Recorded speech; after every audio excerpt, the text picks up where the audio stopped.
Fisk unit. Fisk unit.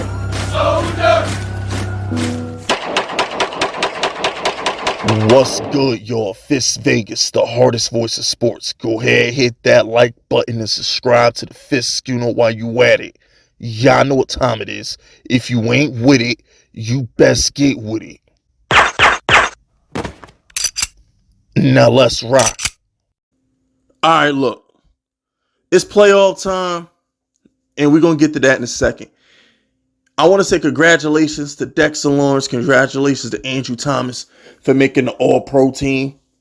Okay, that's a big deal. Making the All-Pro team is a big deal. That's like All-NBA. You know what I'm saying? Like if you go to basketball, nobody cares about being an All-Star. They don't really care. You ask any NBA player, you know what they care about? That All-NBA team, because that's the best 15 players in the league. All-Star games, Pro Bowls, those are popularity contests. I mean, TJ Watt missed half the year, got voted into the Pro Bowl. So it's a popularity contest. But the All-Pro, that's brass tacks right there. That's the nitty-gritty. That's what counts out here.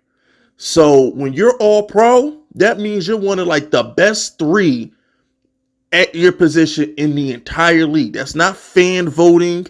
None of that. That's the people who matter, the people who make decisions said you are one of the best. That's your peers. That's people who vote for MVPs and stuff like that. So congratulations to Andrew Thomas.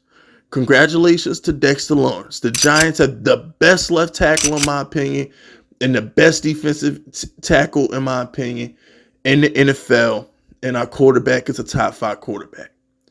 Okay, which leads me into this playoff game. Daniel Jones, like, let's call it what it is, man.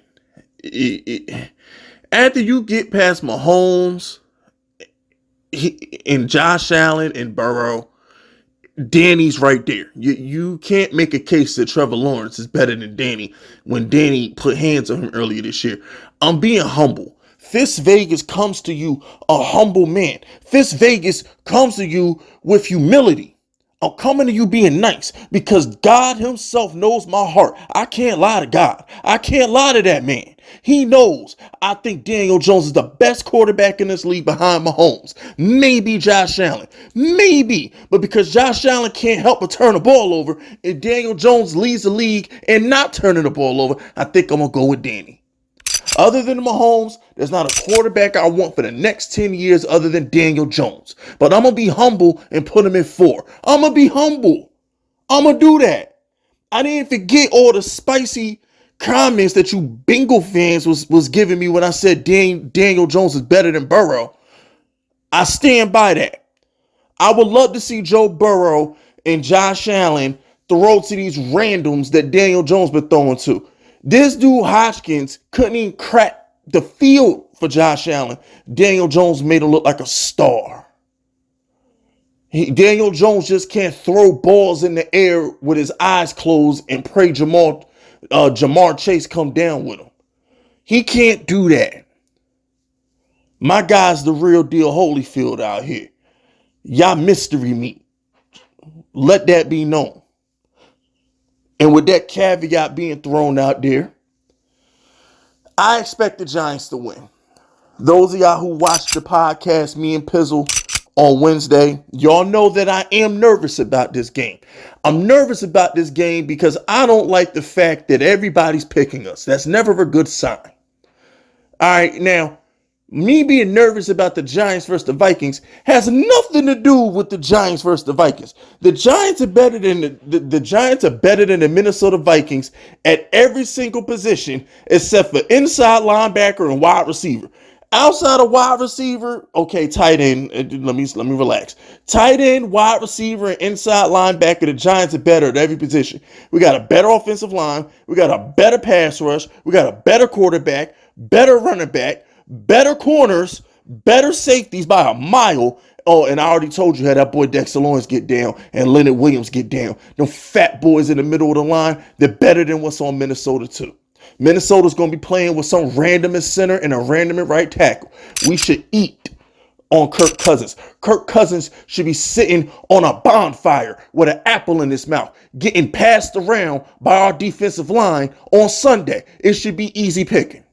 Okay, we should feast on Kirk Cousins on Sunday.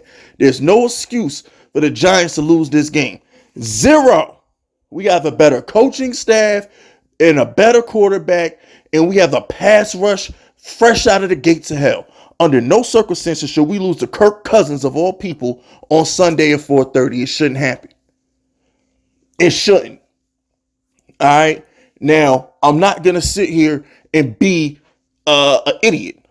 I'm not going to play myself. I know the Giants have limitations. Our offense is still trash.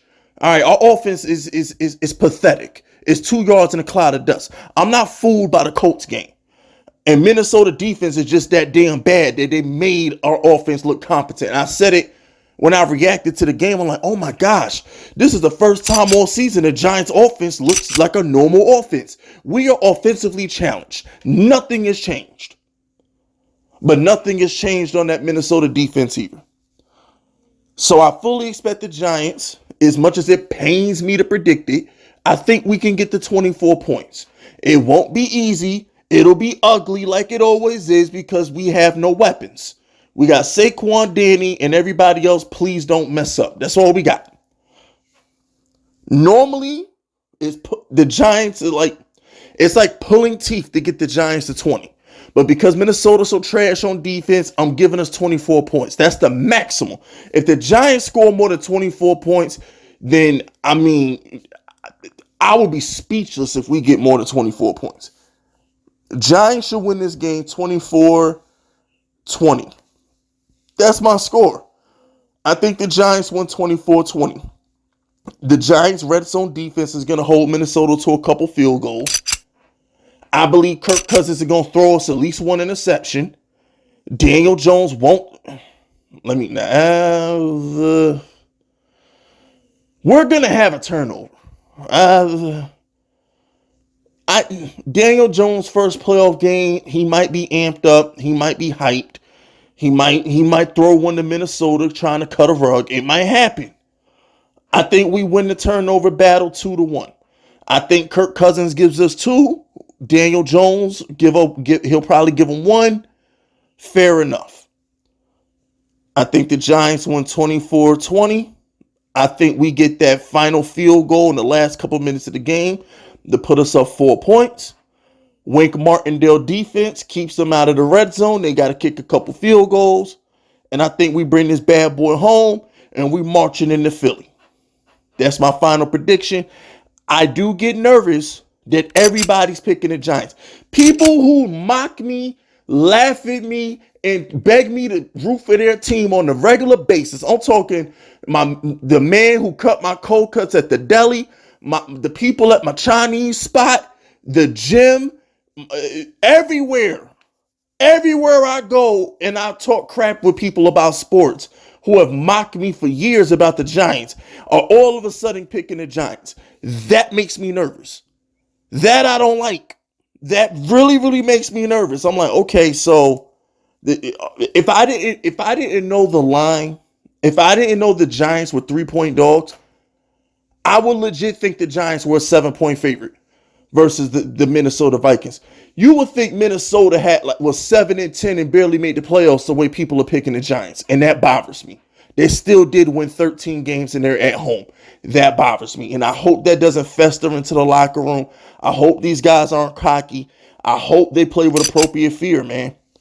So you can hope for. But that's it. That's all. Shout out to our 2 All-Pros, Big Dex, my man AT. Shout out to them. Danny, don't disappoint me on Sunday, baby. Bring it home.